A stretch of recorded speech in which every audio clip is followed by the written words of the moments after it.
Bien, on revient sur le plateau et pour continuer cette émission, nous accueillons Jean-Luc Assia-Collé de Ivisage Togo. Bonsoir Jean-Luc. Bonsoir Samuel, bonsoir aux confrères et bonsoir aux téléspectatrices et téléspectateurs.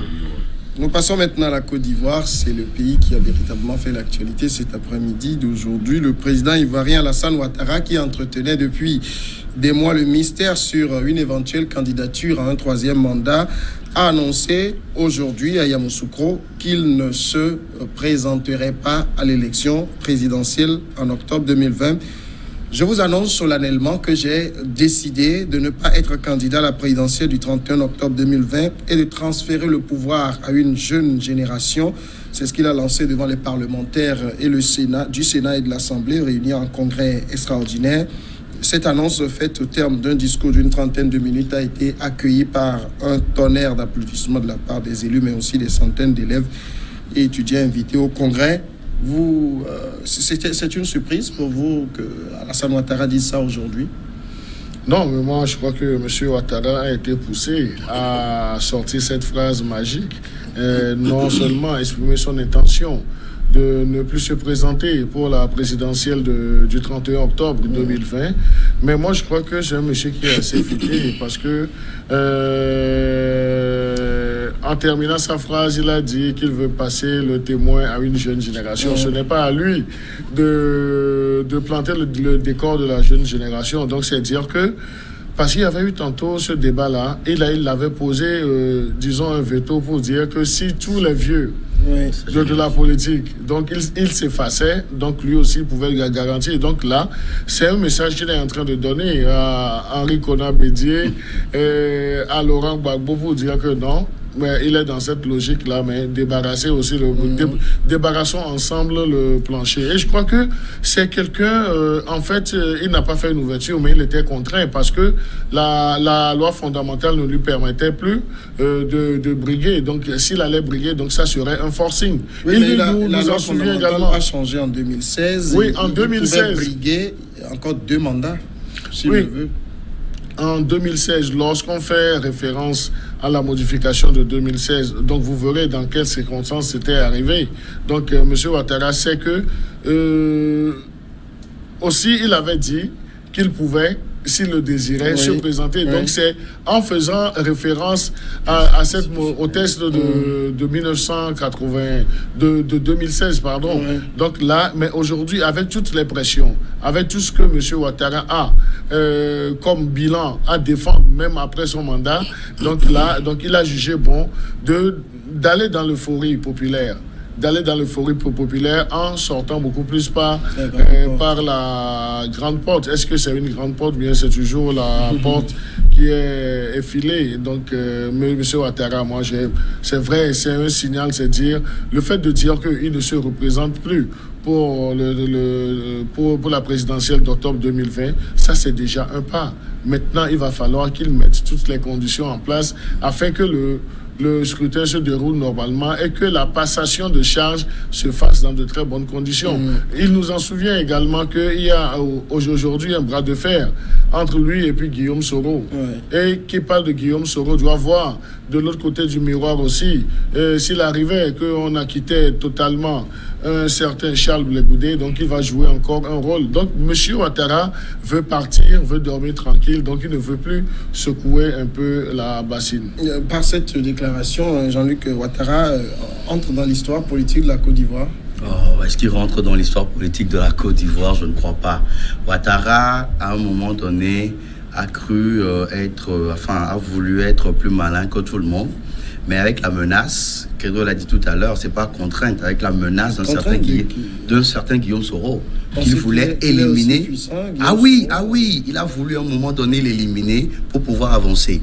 Mais vu qu'il ne pouvait plus l'éliminer, il s'est dit, il faut me retirer et placer peut-être un pion. C'est parce qu'il sait que il a déjà un pion entre ses mains qu'il pourrait positionner. C'est pour ça maintenant qu'il annonce son retrait. Il avait dit, comme l'a dit Credo tout à l'heure, que les gens de sa génération, les HKB, Henri Konan Bédié et consorts, s'ils se repositionnaient, que lui aussi il allait se repositionner. Mais voilà que ces gens-là, jusqu'à présent, n'ont encore rien dit. On ne sait pas s'ils vont se positionner ou pas. Alors lui, il annonce qu'il ne se positionnera plus. Ça veut dire que tout simplement, il a trouvé un pion entre-temps qu'il veut positionner. Mais moi, je dis que le problème n'est pas encore fini. Parce que si il cherche toujours à écarter un certain Guillaume Soro pour pouvoir positionner son pion, le problème demeure. Alors si vraiment il veut sortir par la grande porte et rentrer dans l'histoire politique de la Côte d'Ivoire, il lui revient peut-être de laisser tout le monde aller à cette élection et que celui qui gagnera les élections, qu'il puisse le féliciter et lui laisser le pouvoir. Non, bon, moi je pense qu'il n'y a rien d'étonnant dans, disons, cette démarche d'Alassane Ouattara, parce qu'il vous en souvient que après le vote contesté ou le référendum contesté de la modification constitutionnelle qu'il a faite, que dans l'opposition n'avait carrément pas plus ou moins participé, il avait dit, et c'est ce qui a fait même temporiser un peu les ardeurs et qui a permis à ce que ce référendum-là puisse passer. C'est vrai qu'il y avait des contestations, mais lorsqu'on prend un peu le climat, c'était un peu temporisé. Mais il est revenu là, il a maintenu le suspense sur sa participation à ces élections-là. Par après, nous avons vu qu'il a répondu avec le fait que si les Gbagbo et autres la participaient, lui, il déposait sa candidature. Donc aujourd'hui, je pense que ce bénéfice du doute là lui est accordé, parce qu'en politique, on l'a toujours dit qu'il ne faut jamais refuser. On ne refuse rien en politique. On ne dit jamais, jamais. On ne dit jamais, jamais. Donc, ce qu'il a dit, c'est vrai, les gens sont toujours sceptiques, mais je pense qu'à l'approche de ces élections, on peut dire que cette fois-ci serait la bonne et qu'il va quand même tenir parole, et que par après, si réellement il a obtenu à pouvoir donc écarter ceux qui disaient s'il ne participe à les élections, il va participer. C'est vrai que par volonté, ils n'ont pas de suite dit qu'ils ne participeront pas, mais il a trouvé d'autres artifices pour les maintenir dehors, et donc il estime que ces élections-là, il ne participerait pas. Donc par rapport à cela, il peut quand même offrir ce discours-là. Mais si demain, il advenait que Laurent Gbagbo, on ne sait jamais, parce que c'est vrai que la justice a son temps. Ça peut durer le temps que ça peut durer. Mais si demain, il arrivait qu'un compte à rebours au niveau de la CPI advenait, que Gbagbo retournait, par exemple, en Côte d'Ivoire, et qui ressuscitait ses envies politiques à participer à ces élections-là, je pense que on trouverait Alassane Ouattara qui va encore changer de langage. Parce que ça ne t'étonnerait pas, parce qu'il a déjà fait une fois et il peut toujours le faire. Et donc je pense que le suspense est maintenu, mais ce qu'il faut dire, c'est que cette volonté de pouvoir quand même revenir, ne plus revenir sur ses propos, je pense que c'est un engagement fort qui, moi je ne dirais pas qu'il faut saluer, mais il y a l'autre côté concernant donc le dauphin. Parce que Alassane Ouattara aujourd'hui... On va revenir sur la question même du dauphin. Mais nous sommes à 9 mois de la présidentielle en Côte d'Ivoire. 9 mois, c'est court, mais c'est long. Vous pensez qu'il ne peut plus y avoir de situation qui fasse changer d'avis à Alassane Ouattara? Non, mais moi je crois du moment où le monsieur même est fatigué des critiques, donc je crois que c'est lui-même qui volontairement voudrait débarrasser le plancher. Mais le connaissant comme un politique assez rancunier et puis futé, donc on doit s'attendre à tout. Et vous aurez remarqué la terminaison de sa citation que vous venez de donner. En parlant de jeune génération, donc il ne lance pas seulement un message à ses adversaires politiques, même au sein de sa classe politique, parce que les gens disent que c'est M. Gon Coulibaly. Mais là, il y a aussi un souci. Celui qui peut également assurer les arrières de M. Ouattara, c'est Ambak Ahmed Bakayoko. Maintenant, est-ce que Ahmed Bakayoko a la carrure nécessaire pour faire face à tout le passif de monsieur Ouattara? Donc c'est dire que au sein même de son clan politique, le RHDP, donc il va y avoir disons un combat de quartier, parce que dans ce parti, donc il y a déjà plusieurs quartiers qui ne s'entendent pas. Donc c'est qu'il a un travail à faire même au sein de sa formation politique, et positionner quelqu'un qui puisse au moins, du moins pour ses après 5 ans, essayer de cacher son anus. Mais quand Alassane Ouattara dit: je vous annonce solennellement que j'ai décidé de ne pas être candidat à la présidentielle du 31 octobre et de transférer le pouvoir à une jeune génération. C'est-à-dire pour lui, dans son esprit, c'est que le prochain président doit être issu de la jeune génération. Ben oui, tout sauf les HKB et autres, c'est ça. C'est ce qu'il veut imposer en fait. C'est-à-dire que indirectement, il veut éliminer les Henri Konan Bédié, les Laurent Gbagbo et consorts.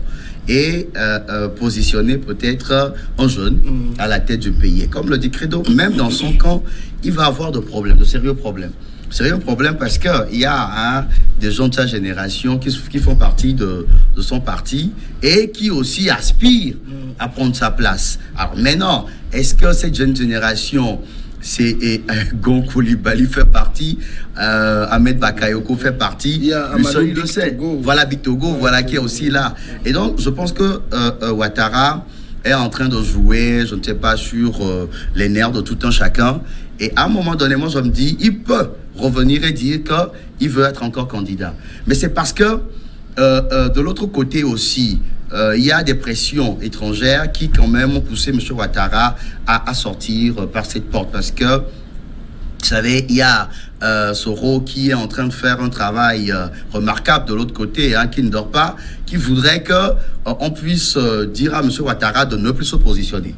Et Soro aussi est en train de se battre pour revenir et se positionner aussi comme candidat. Maintenant, il reste maintenant à M. Ouattara de pouvoir bien gérer, bien tirer les ficelles pour permettre à la Côte d'Ivoire de ne plus connaître ce qu'elle a connu. Alors, vous évoquez tantôt le débat de la succession, mais avant cela, on a vu Alassane Ouattara annoncer, je pense, il y a quelques semaines, une nouvelle modification de la Constitution, en tout cas certains points.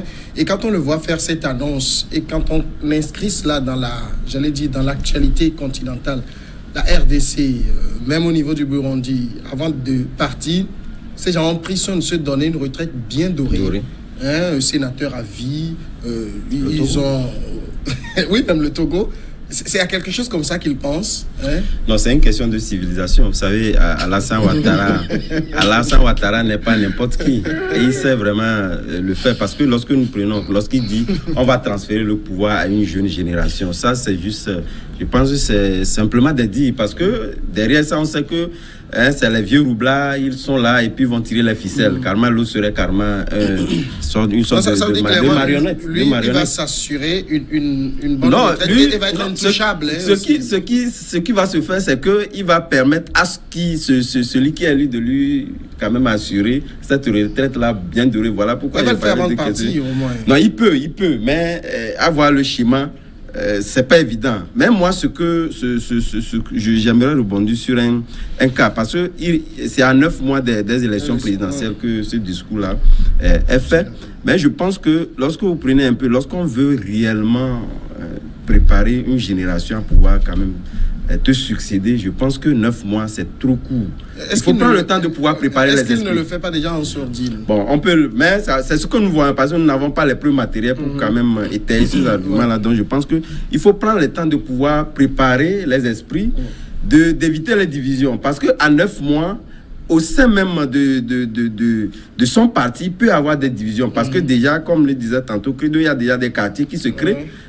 Parce que ceux qui sont les plus proches d'Alassane Ouattara sont là, ils sont connus.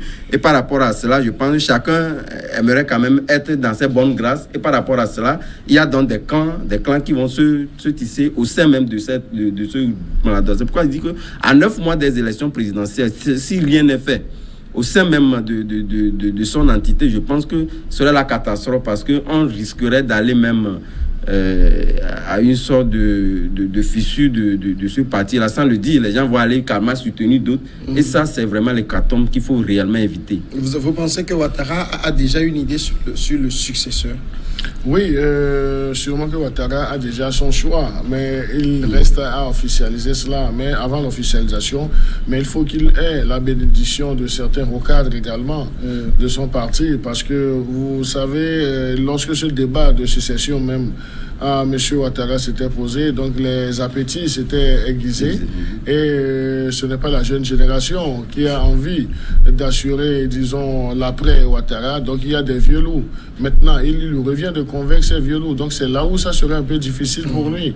Et là, si on veut parler de jeune génération, aujourd'hui, autour de M. Ouattara, donc on cite premièrement M. Ahmed Bakayoko. Oui. Mais est-ce que Ahmed Bakayoko a la carrure de jouer ce rôle-là? Est-ce que M. Ahmed Bakayoko peut être solide devant un certain Guillaume Soro lorsqu'il s'agit de retracer? Guillaume Soro qui est à 8000 km. Guillaume Soro est à 8000 km, mais cela ne voudrait pas dire qu'il est devenu à faune. Guillaume Soro est toujours suivi. Donc, il va falloir faire un choix assez sérieux au sein de son obédience politique pour assurer son arrière. Mais déjà, là où je qualifiais ce monsieur de futé, c'est que c'est cette idée de s'assurer, disons, une retraite politique dorée. Parce que lorsque la loi serait prise, donc c'est que ça s'applique. Même n'importe qui peut venir, mais il va falloir faire encore une remodification de cette loi. Et lorsque M. Ouattara va essayer de mettre en place cette retraite dorée, donc il ne sera pas le seul bénéficiaire. Tous les anciens présidents doivent bénéficier également. S'il ne fait pas comme au Burundi où on a écarté des anciens présidents. Non, mais moi je crois que la situation en Côte d'Ivoire est assez complexe, qu'il ne voudra pas se coudre un habit pour lui-même. Parce qu'en le faisant, c'est en ce moment-là même qu'il va... des intentions derrière même. Oui, qu'on peut non seulement lui prêter des intentions, c'est en ce moment-là même qu'il va se faire assez d'ennemis. Des gens vont essayer de le rabaisser plus. Donc, il a intérêt à jouer la carte de l'apaisement. Et la carte de l'apaisement, c'est ce qu'il a. Il vient de commencer. Mais moi, je dis que ce n'est pas fini en termes de surprise. Le gars peut faire encore d'autres déclarations et nous reviendrons sur ce plateau-là pour comparer ces déclarations. Alors, il y a Pascal Afine-Guessan, l'opposant qui est président de l'autre FPI, qui dit entre autres le message de M. Ouattara est aussi adressé à tous les hommes politiques de sa génération. Il appartient à chaque leader politique et surtout à ceux de sa génération de se déterminer. C'est un défi qu'il leur a lancé. J'espère qu'ils seront à la hauteur. Celui-là, il parle de qui? Non, mais attends, il est en train de parler de son ancien patron, Laurent Gbagbo, qu'il veut voir écarté de la scène politique pour lui permettre de prendre les rênes. Je crois non, Afine-Guessan, c'est, excusez-moi le terme, mais c'est un poltron, excusez-moi le terme. C'est quelqu'un qui n'a pas su...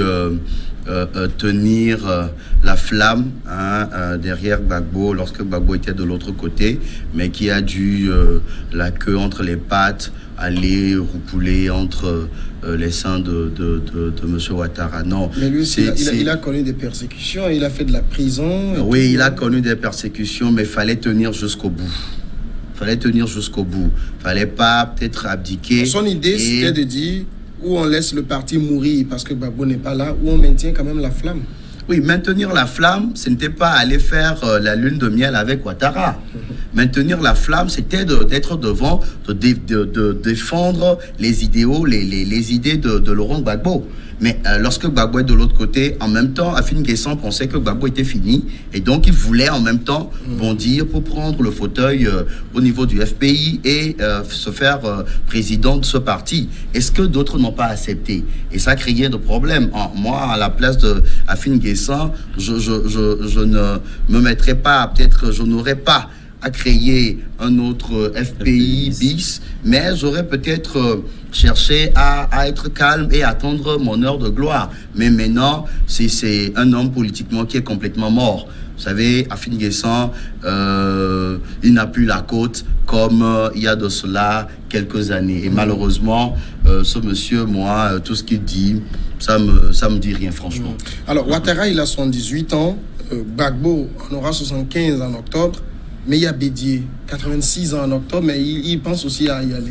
Non, mais le verrou de la limitation de mandat d'âge est levé. Donc, je pense que j'écoutais RFI qu'on disait que quelqu'un peut quitter à 100 ans et vouloir quand même briguer la magistrature en Côte d'Ivoire. Puis s'ils l'ont voulu ainsi, même si ce n'est pas consensuel, je pense que c'est la loi fondamentale et il faut s'en tenir. Donc, par rapport à cela et puis les tendances qui sont dessinées, il peut quand même se présenter. Voilà pourquoi il dit le message d'Afine-Guessan lui a aussi adressé, mais adressé aussi à Laurent Gbagbo dans la mesure où il y a l'ombre aussi bien de Laurent Gbagbo comme de Guillaume Soro qui plante toujours sur tous ces dires-là. Et ça, voilà pourquoi nous disons quand même qu'il faut prendre toujours la résultat un peu de ces dires-là avec beaucoup de pincettes dans la mesure où ces hommes-là ont toujours des gens bien calés dans aussi bien lorsqu'on prend la popularité en Côte d'Ivoire et même ils sont capables de beaucoup de choses. Quand bien même que aujourd'hui on prend Alassane Ouattara qui essaie de tout faire pour écarter ou carrément pouvoir donc contenir tout cela, mais il ne le fera pas aussi pour longtemps.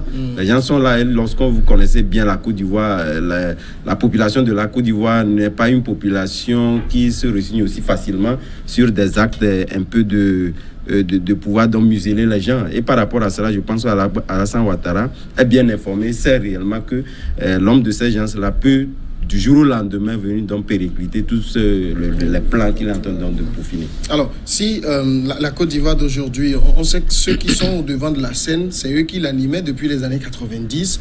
Si Alassane Ouattara, Laurent Gbagbo, Henri Konan Bédié, d'une manière ou d'une autre, sont hors du jeu, la Côte d'Ivoire est pacifiée? Pas absolument, parce que ce sont des gens qui tirent toujours les ficelles. Donc, ils ont des gens, donc ils transmettent l'histoire selon eux à leur jeune génération. Je dis bien l'histoire selon eux, parce qu'ils essaient de raconter l'histoire à leur manière, à leur avantage. Donc, un pas est de vouloir ne plus les voir jouer le premier rôle, mais comment est-ce qu'ils ont inféodé la jeune génération qu'ils ont? Est-ce que la jeune génération a une autre mentalité? Est-ce que ce ne sont pas des perroquets? Donc c'est là où il faudrait, disons, beaucoup plus questionner cette jeune génération. Vous savez, le problème ne se pose pas uniquement en Côte d'Ivoire, hein. Même dans toute la classe, dans toutes les classes politiques africaines, et surtout en Afrique de l'Ouest, il y a ce besoin de renouvellement de la classe politique, de toute la classe politique, que ce soit du parti au pouvoir ou bien de l'opposition. Il y a ce débat-là qui se fait. Et vous aurez remarqué dans un pays de l'Afrique de l'Ouest que, en fait, que ce soit du côté du pouvoir ou bien que ce soit du côté de l'opposition, il y a déjà même cette réticence-là à céder la place aux jeunes. Parce qu'on pense que les jeunes ne sont pas encore prêts, ne sont pas aguerris. Mais ce n'est pas après 70 ans qu'on est aguerri. Donc c'est plutôt après 70 ans là qu'on est tellement diminué. Donc mais il va falloir également que la jeune génération n'attende pas qu'on lui donne cette opportunité comme sur un plateau d'or. Donc il va falloir qu'il y ait un travail qui soit fait à la base, que les jeunes jouent leurs responsabilités. Vous savez, arriver à être le premier magistrat dans un pays, c'est un travail qui commence à la base. Donc on ne se lève pas du jour au lendemain pour dire je veux être président de la République. Donc il faut faire un travail de base, il faut poser des jalons. Mais on voit que nous n'avons que des rêveurs politiques en Afrique. Malheureusement, les gens dorment et puis les gens disent qu'ils ont fait le rêve, qu'ils sont présidents. Donc, ils se jettent comme ça à l'eau. Ils manquent même de respect à ceux qui ont tenu la flamme sur le terrain. Et on dit, sous l'onction de l'Esprit Saint dans d'autres pays, qu'on peut devenir président. Comme si l'Esprit Saint, c'est exclusivement pour un homme politique. Oui, vous permettez. Oui, ce que moi j'aimerais dire, c'est vrai que si dans nos pays on parle de remplacement de la classe politique, je pense que ailleurs on parle quand même de changement de tendance. On l'a vu récemment avec la France, où quand même les autres tendances qui rejetaient quand même la vie politique. Tout à fait. Donc je pense que c'est un problème qui se pose un peu partout, parce que chez nous ici en Afrique, on voit que c'est une circonscription seulement d'hommes. Et la politique est là. Peut-être derrière ça, pendant qu'on prend Alassane Ouattara, ne va pas régenter une nouvelle génération qui va donc venir fondre un peu sa politique. La politique, elle est toujours là. Donc, carrément, on va se retrouver encore avec les mêmes habitudes, parce que les mêmes personnalités sont là, qui vont toujours recadrer les gens lorsque les gens vont vouloir quand même injecter de nouvelles idées. Il y a aussi un peu ce qui s'est passé au niveau de l'Angola. On a vu, il y a une rupture nette, hein. Le nouveau, il est venu, quoi qu'il il est sorti de l'homme de l'ancien, mais il a cassé net. Voilà, parce que là-bas aussi, il faut aussi l'expliquer, parce qu'il y a plusieurs tendances qui expliquaient cela. Et les gens étaient frustrés, c'est ce que nous disons. Lorsque vous ne prenez pas le temps de pouvoir réellement faire les choses dans les règles de l'art, on arrive toujours à cela. Parce qu'en Angola, ce qu'on n'arrive pas à dire réellement, c'est que le parti au pouvoir qui a régenté celui qui est venu donc opter pour la rupture, il y a une réelle division aujourd'hui. Les gens ne sont pas toujours d'avis avec lui. C'est vrai que certains qui poussent cette rupture-là sont là, mais d'autres ne sont pas d'accord, parce que leurs acquis, leurs arrières n'ont pas été donc conservés. Et du jour au lendemain, ils peuvent se retrouver au Niouf. La pause, et après le journal, on est encore là.